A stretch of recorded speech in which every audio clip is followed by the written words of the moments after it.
बिस्मिल्लाहिर्रहमानिर्रहीम। अस्सलाम वालेकुम। उम्मीद है आप सब खैरियत से होंगे। कुछ मुसलमान लोग ऐसे होते हैं जो दिल के बहुत साफ और अच्छे होते हैं, लेकिन बज़ाहिर वो अपने आप को अच्छा नहीं समझते और ना ही लोगों के सामने इस तरह अच्छा प्रिटेंड करते हैं। मतलब उनकी नज़र हर वक्त अपने गुनाहों पर होती है और वो अपने आप को बहुत बड़ा गुनाहगार समझते हैं। ये बात अच्छी भी है कि इंसान को हमेशा अपने गुनाहों पर नज़र रख के अल्लाह ताला से तौबा इस्तग़फ़ार करना चाहिए, लेकिन शैतान का एक बहुत बड़ा दाव है जो इन जैसे लोगों पर पड़ता है। वो ये, जब कोई छोटी सी नेकी आ जाती है करने के लिए, बहुत ही मामूली, जिसकी हमारी नज़र में इतनी वक़्त नहीं होती कि इसको कर लेने से अल्लाह राज़ी हो जाएंगे क्योंकि हम तो इतने बड़े बड़े गुनाह कर चुके हैं, हम तो इसको भी कर लेने का कोई फ़ायदा नहीं है। तो शैतान की ये कोशिश होती है कि जो छोटी छोटी मामूली नेकियां हैं उनको हमारी ज़िंदगी से बिल्कुल निकाल बाहर करे। हज़रत जाबिर रज़ी अल्लाह अन्हु जब आप सल्लल्लाहु अलैहि वसल्लम की खिदमत में हाजिर हुए और फरमाया कि या रसूलुल्लाह मुझे कोई नसीहत करें, तो आप सल्लल्लाहु अलैहि वसल्लम ने पहली नसीहत जो फरमाई थी वो मैंने पिछली वीडियो में बताई है,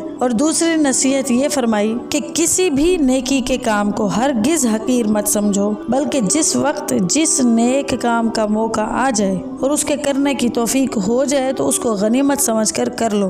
कि किसी भी नेकी के काम को हरगिज़ हकीर मत समझें। यानी जब आप छोटा सा कोई काम करते हैं, किसी से मुस्कुरा कर बात करते हैं, पानी का गिलास देते हैं, तो ये ना समझे ये तो मैंने कुछ भी नहीं किया, क्योंकि नज़र तो गुनाहों पर है। इस तरह जो नेकी करने की इंसान को फितरी तौर पे खुशी मिलती है कि हो सकता है इससे भी अल्लाह ताला राज़ी हो गए हों, वो खुशी भी महसूस नहीं होती और इस तरह उस नेकी को दोबारा करने का दिल भी नहीं करेगा।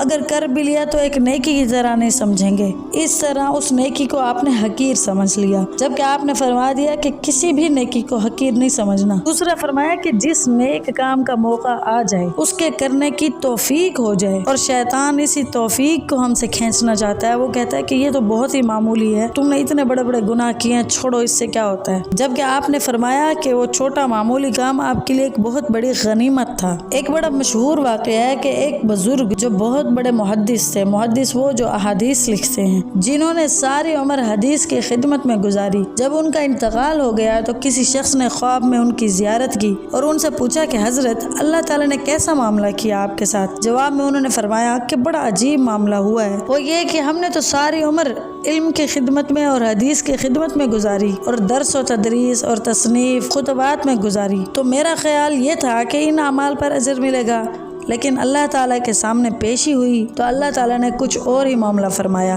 अल्लाह ताला ने मुझसे फरमाया कि हमें तुम्हारा एक अमल बहुत पसंद आया है, वो ये है कि एक दिन तुम हदीस शरीफ लिख रहे थे, जब तुमने अपना कलम दवात में यानी स्याही में डबो कर निकाला तो उस वक्त एक प्यासी मक्खी आकर उस कलम की नोक पर बैठ गई और स्याही चूसने लगी। तुम्हें उस मक्खी पर तरस आ गया। तुमने सोचा कि यह मक्खी अल्लाह की मखलूक है और प्यासी है, ये स्याही पी ले तो फिर मैं कलम से काम करूं। चुनाचा इतनी देर के लिए तुमने अपने कलम को रोक लिया और उस वक्त तक तुमने कलम से कुछ नहीं लिखा जब तक वो मक्खी उस कलम पर बैठकर स्याही चूसती रही। ये अमल तुमने खालिस मेरी रजामंदी की खातिर किया, इसीलिए इस अमल की बदौलत हमने तुम्हारी मग़फ़रत फरमा दी और जन्नतुल फिरदौस अता कर दी। हम तो ये समझ रहे थे कि खुतबा देना, फतवा देना, तहज्जुद पढ़ना बहुत बड़े बड़े अमाल हैं। एक प्यासी मक्खी को स्याही पिलाने का अमल इन सब पर गालिब आ गया और अल्लाह ताला को वो बहुत पसंद आया। हालांकि जितनी देर उन्होंने कलम रोकी थी, अगर उस वक्त कलम ना रोकते तो तब भी नेकी का काम करते, हदीस शरीफ लिखते,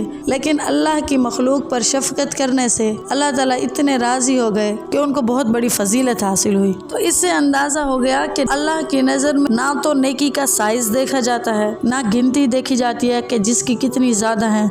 जिसकी नेकियां ज़्यादा हैं यकीनी तौर पर अल्लाह उसको भी बड़ा मकाम देंगे, लेकिन बात हम जैसे गुनाहगारों की हो रही है कि अगर हमारे पास बहुत ज़्यादा नेकियां नहीं भी हैं तो अगर अल्लाह ताला हमें कोई छोटा सा मौका देते हैं तो उसको गनीमत समझकर जल्दी से उस मौके को हम ज़ाया ना होने दें, उसमें भी कर दें। इसकी मिसाल ऐसे है जैसे आपके घर में कोई मजबूर इंसान आ जाए मदद के लिए और आपसे कहे कि मुझे इतने पैसों की ज़रूरत है या घर में कोई मौजूद चीज़ की ज़रूरत है, तो आप इस सिचुएशन में अगर नहीं हैं कि आप उसकी मदद कर सकें, आपके पास पैसे नहीं है या सामान नहीं है, लेकिन आपने उसके दर्द को समझा, आपको पता है कि ये मजबूर है, आप अपने भाई, वालिदैन या रिश्तेदार जिसके पास भी वो गया हुआ है, अगर आप साथ बैठे हैं और जानते हैं तो आप उसकी सिफारिश कर दें कि हाँ मैं इसे जानता हूँ, ये वाकई मजबूर है, फिर चाहे वो दे या ना दे। ऐसा नहीं है कि सिर्फ देगा तो सवाब मिलेगा, चाहे वो दे या ना दे, हेल्प करे या ना करे, आपको उसका अजर ज़रूर मिलेगा।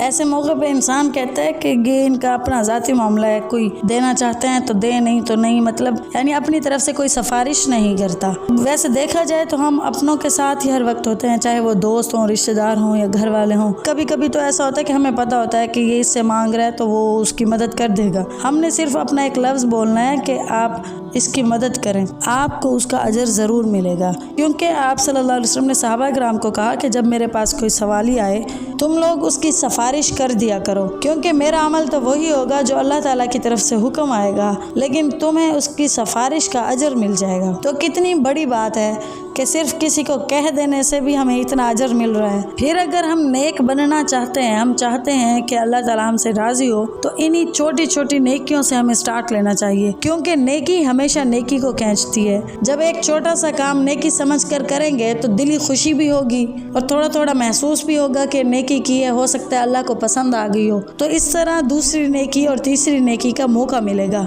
नेकी का ख्याल अल्लाह ताला की तरफ से ही हमारे दिल में आता है। अब ये हम पर है कि हम उस ख्याल के ऊपर अमल करके इस रास्ते पर निकल चलें या उस ख्याल को भी अपने अंदर से निकाल दें। शैतान की तो यही कोशिश होगी कि उस पर अमल ना करें, लेकिन अगर हम उस पर अमल कर देंगे तो अगली दफ़ा अल्लाह ताला एक नहीं बल्कि 2 नेकियों का ख्याल भेजेंगे, और उन नेकियों को करने से दिल पे बोझ भी नहीं होगा बल्कि खुशी होगी। लेकिन उस ख्याल को धुतकारने से नेकी के ख्याल आना भी बंद हो जाते हैं। कुरान मजीद की एक आयत का मफहूम भी है, यानी बदआमालियों के सबब उनके दिलों पर जंग लग गया है और नेकी का ख्याल भी नहीं आता। तो जब हमारी सारी नज़र गुनाहों पे रहेगी और मुस्तकिल यही सोचते रहेंगे कि नहीं नहीं हम तो बहुत गुनहगार हैं, थोड़ी सी भी नेकी हमें शैतान नहीं करने देगा, तो फिर दिलों पे जंग लग जाएगा और नेकी का ख्याल आना भी बंद हो जाएगा। इसी तरह शैतान की ये कोशिश होती है कि पहले इसको नेकी से रोका जाए, अगर ना भी रुके तो ये ख्याल आता है कि हाँ ये नेकी का काम है, करना चाहिए, चलो इसको कल कर लेते हैं। फिर अगले दिन वो जज्बा नहीं रहता और आहिस्ता आहिस्ता करके शैतान उससे दूर करता है, यानी एकदम से हमला नहीं करता बल्कि आराम आराम से हमें नेकियों से दूर करता है। इसी तरह किसी गुनाह को भी छोटा नहीं समझना चाहिए, क्योंकि लोग अक्सर ये कहते हैं कि कबीरा गुनाह यानी बड़े गुनाहों का तो ज़्यादा गुनाह है, सगीरा गुनाह जल्दी माफ़ हो जाते हैं, तो वो सगीरा गुनाह कर लेते हैं, लेकिन यही सगीरा गुनाह कल बड़े बड़े कबीरा गुनाह बनते हैं। लेकिन इसी सोच के साथ अगर हम नेकियां छोटी छोटी शुरू कर दें तो वही नेकियां कल को बड़ी नेकियां बनेंगी, और हमें नहीं पता कि अल्लाह हमें किस अमल और किस नेकी की वजह से माफ़ करें। बुखारी शरीफ की एक हदीस में आता है कि एक फाहिशा औरत रास्ते से गुजर रही थी। रास्ते में देखा कि एक कुएं के पास एक कुत्ता प्यासा बैठा था, पानी पीना चाहता था, लेकिन पानी इतना नीचे था कि वहां तक पहुंच नहीं सकता था। उस औरत को उस कुत्ते पर तरस आया और उसने सोचा कि ये अल्लाह की मखलूक है और प्यास से बेचैन है, इस कुत्ते को पानी पिलाना चाहिए। उसने डोल तलाश किया तो कोई डोल वहाँ नहीं था। आखिर उसने अपने पाँव से एक चमड़े का मोजा उतारा और किसी तरह उस कुएं से पानी भरा और उस कुत्ते को पिला दिया, उसकी प्यास दूर कर दी। आप सल्लल्लाहु अलैहि वसल्लम ने फरमाया कि अल्लाह ताला को उसका ये अमल इतना पसंद आया कि सिर्फ उस अमल पर उसकी मग़फ़रत फरमा दी। अब अगर ये औरत सोचती कि मैं तो एक फाहिशा औरत हूँ और जहन्नुम की मुस्तहिक हूँ, तो ये कुत्ते को पानी पिलाने का कौन सा अमल मुझे जन्नत में ले जाएगा, तो ये सोच उसको वाकई जन्नत से महरूम कर देती। लेकिन अल्लाह के यहाँ वही निजात का बाइस बनी। इस वाक़ये से ये नहीं कि गुनाह करते जाएं और कहें कि हो सकता है कोई हमारी नेकी अल्लाह को पसंद आ जाए, बल्कि गुनाहों से भी बचना है और साथ साथ किसी नेकी को मामूली नहीं समझना।